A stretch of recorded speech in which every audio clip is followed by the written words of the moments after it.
Hey guys, I've been on a painting kick this week, painting these pink and green hydrangeas, and it really got me thinking. For my next 20-minute demo, I would like to demonstrate something where we take on a subject that has two complementary or actually opposing colors, and we're going to talk about how to do that without making mud. So I chose something a little bit simpler for you today, a green and red apple, and we're going to talk about doing exactly that. So grab your paints and your brushes and let's get started. My paint mixtures today are very simple. I just have a limited palette of 5 colors: transparent oxide brown, cadmium red, lemon yellow, warm white, and ivory black. All right, we're going to start the timer right now.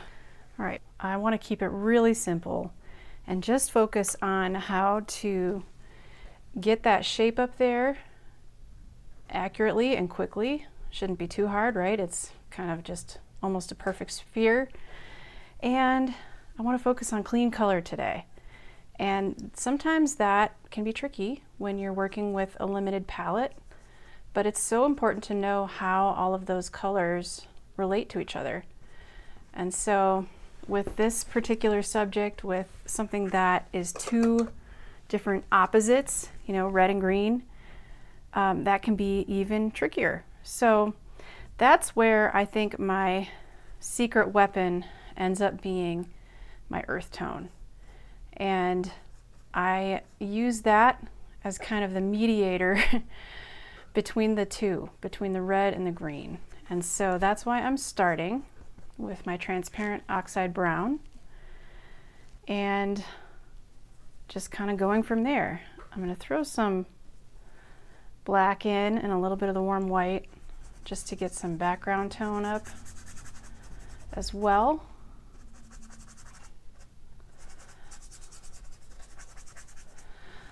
But for one of these 20-minute studies, I just find that simpler is always better. It gives you a little bit more energy to focus on things like edges and color mixing, and hopefully a little less stress about the drawing or even some of the issues that we have with value. One issue that I can foresee with this, however, is that because we are working with red and green, or I guess red and yellow, value is going to be a little bit harder to decipher in our subject. And that's why I am starting with my darkest darks. This shadow underneath the apple would definitely be my darkest dark. Don't worry about the shape yet. I realize it's not quite the right shape, but that is not my primary focus at the moment. Right now I'm just mixing all the colors a little bit to get some of this brown for our foreground.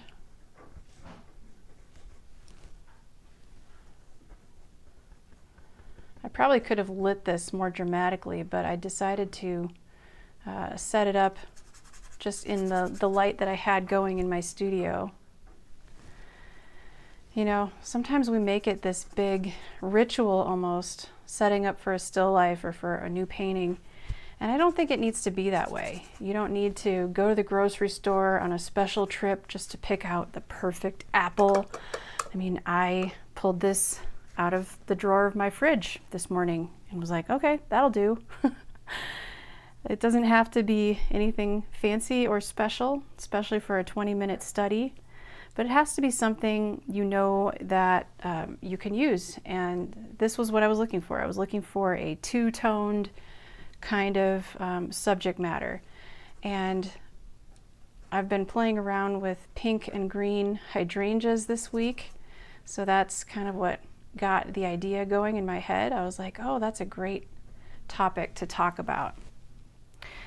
Okay, I've been talking, but I mixed up some red and some transparent brown, and there was a little bit of that earth tone still on my brush, or sorry, that foreground color. The transparent brown is helping darken the red and also make it a little bit less vibrant straight out of the tube. And the reason I'm starting with red is because it is the most vibrant color in our subject here. And so if I can keep it fairly pure in the places that it needs to be, like here at the base of the apple where there's light bouncing up into that shadow shape, that's actually where I'm seeing the darkest and most vibrant red. And then as it comes up towards the fuller, rounder part of the apple, it actually becomes a little bit darker and less vibrant. And so that's where adding that transparent brown can come in handy. And so we're giving it some volume here, and we're giving it some color. And I'm still using the same brush. I think if you're concerned about clean color, it might be smart to use two different brushes, one for your reds and one for your yellows and greens. In fact, maybe I'll do that. I'll pull out another brush to use for the yellows. Now, why don't I have any greens on my palette? Well, the lemon yellow is actually a very cold yellow to start, and sometimes it can almost translate as green depending on how you put it, or depending on what you put it next to. But then if you mix it with the ivory black, that can serve as our green, and it also helps darken that color. So look at that, look at how green that looks. That's just yellow and black mixed together. But I'm squinting as I'm doing this because I want to make sure that it is the correct value up there. This is the shadow side of the apple over here. So that's going to be the darkest part of the green that I'm seeing so far. So I keep playing with that mixture. Right now it's black, yellow, a little bit of the warm white, and some transparent oxide brown.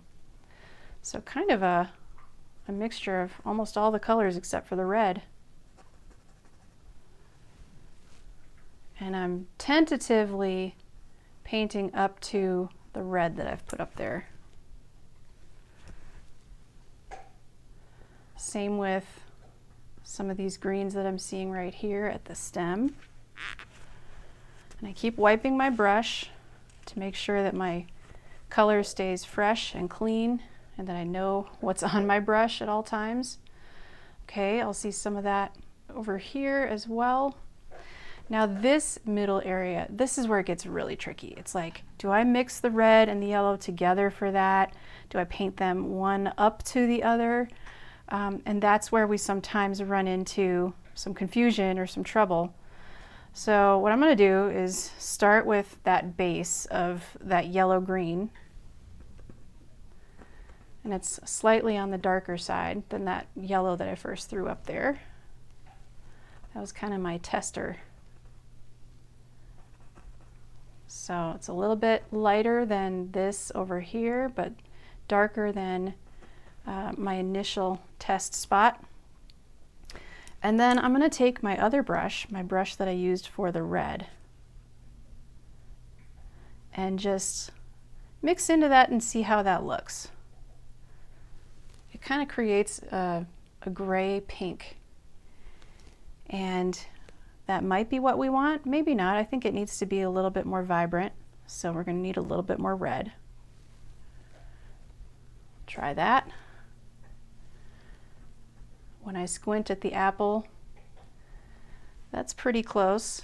We don't have any orange on our palette, but if we want it to be more orange, we can add more yellow. And just kind of fill in those gaps there. Notice I'm not worried about the striations yet in the colors on the apple. Sometimes they have these vertical up and down kind of strokes, and I'm not worried about that right now. Right now I'm just really squinting at my subject, realizing this needs to be darker here, but not as dark as that initial core shadow that I blocked in.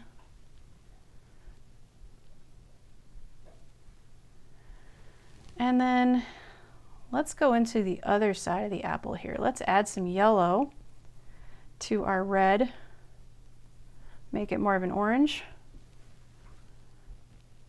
and paint that back edge. Got like a little bump on the top of the apple. I like that. I like that it's not a perfect sphere. It would be a little boring if it was too perfect.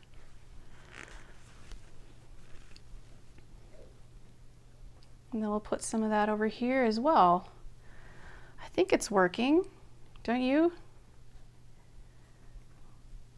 The real moment of truth is at these transitions between the opposing colors. So that's where things can get muddy. But I started with the reds because they're darker in value than the yellows and greens. And now I can paint my lights up to the reds.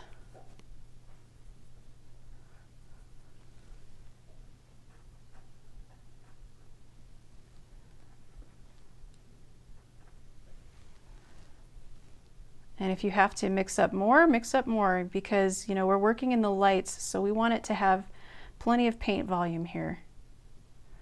Maybe just a touch of ivory black, not too much because that'll darken it, but just enough to give it that green tint and to give us room to work up to our lightest light, which is going to be that highlight in there. You always want to save a little bit of room for your lightest lights and your darkest darks. Don't go there too soon. Okay, that was not what I wanted.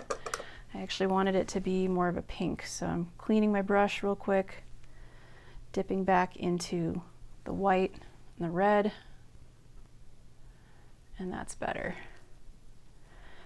The thing is, if you really want it to stay clean, you have to keep going back, wiping your brush, reloading your brush. It feels wasteful, I suppose, but it's worth it for the clean color. Because if you use up everything that's already on your brush, you will end up with mud. It's all going to blend together eventually and become, you know, the same tone of gray or brown. And that's not what we're going for. We're going for a really pure, clean color today. I want that to be more vibrant and lighter. So I'll grab more of my lemon yellow, even more.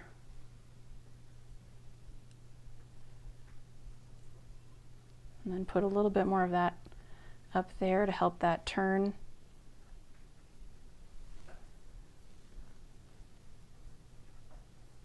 And in here, I'm not worried yet about that stem. I'm going to have to switch to a smaller brush to do that. And we have another transitional tone here. I'm giving it just a little bit more of the red.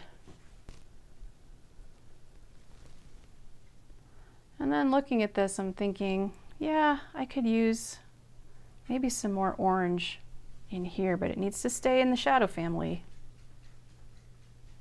So that's where transparent brown, again, grabbing from that, that's my absolute saving grace in this painting. Don't know what I would do without that color. You see it in just about all of my videos because to me it's just indispensable.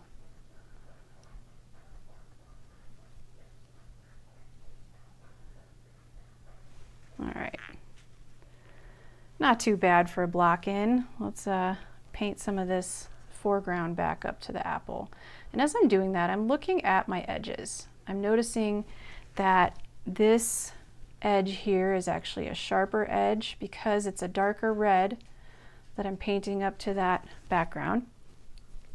So maybe I'll add more white into my foreground color just to give it more contrast against that red. And then as I follow that edge down, I'm looking for where that shadow begins, that cast shadow.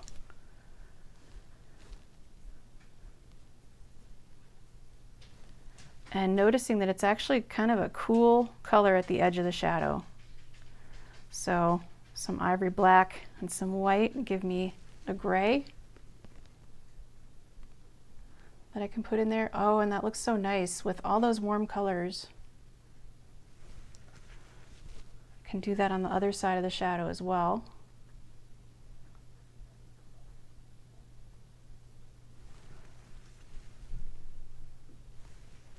It's not a perfect ellipse, and that's okay. So, all right, let me grab a smaller brush here to help me with softening. And so we can put in that apple stem.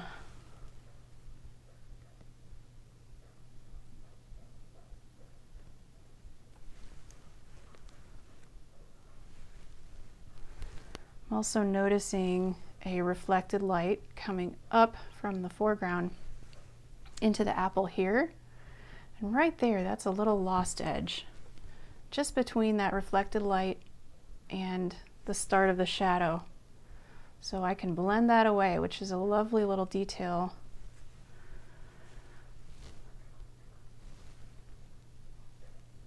There's another one on this side, actually.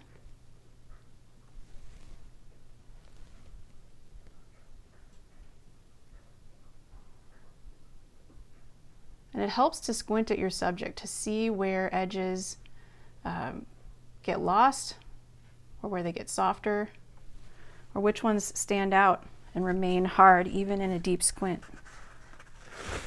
The ones I'm seeing that are still hard edges are really mostly between the apple, the top of the apple, and the background. And that's because there's a lot of contrast there. We've got a real dark shadow behind it.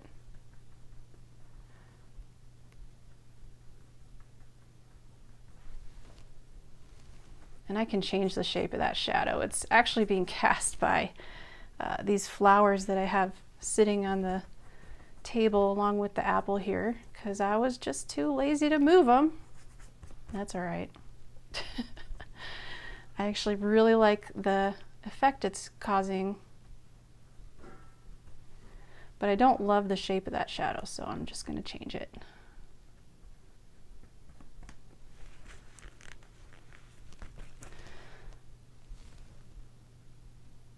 Paint some of this green up into there so we can see the shape of that stem.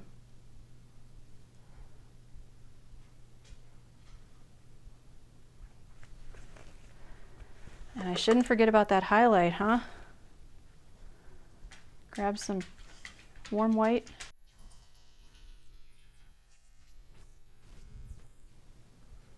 It looks too cold to me, so I'm going to add some yellow.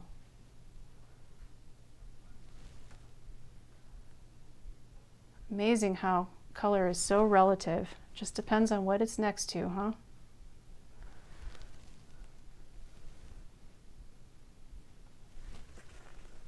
All right, got about 2.5 minutes to go here. I'm gonna go in with that soft brush and just fill in some of these areas. I went from large brushes to small brushes, and that was very intentional because I want to make sure that I'm not losing all the structure that I built up at the start, but I do want to knock down either hard ridges of paint that don't belong, or soften some of the transitions between the red and the green.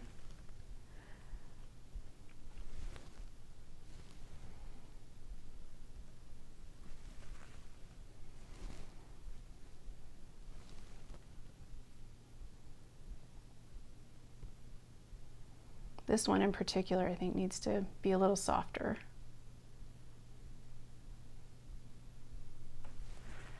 And it will help for me to finish the background behind it if I have time here.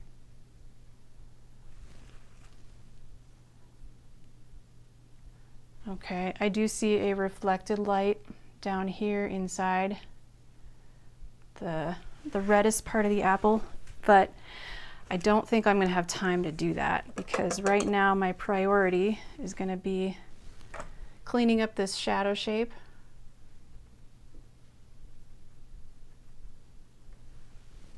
And finishing the background. Got to pick and choose sometimes with these quick studies.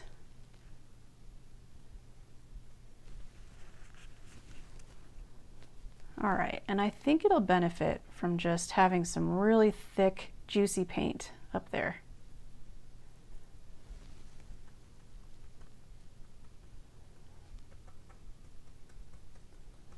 Paint it all the way to the edges, because why not?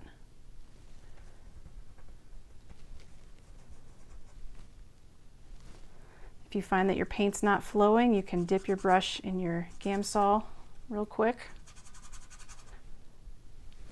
just to give it some more fluidity.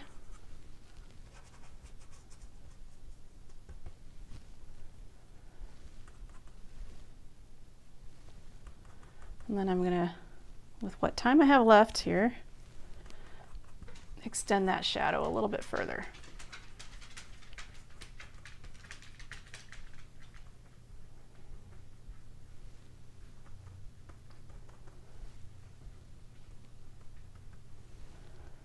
Okay, time's up.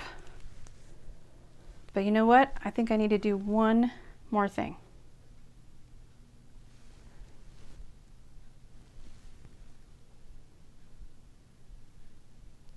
Yeah, it needed that. Awesome. You're everything everyone else is not.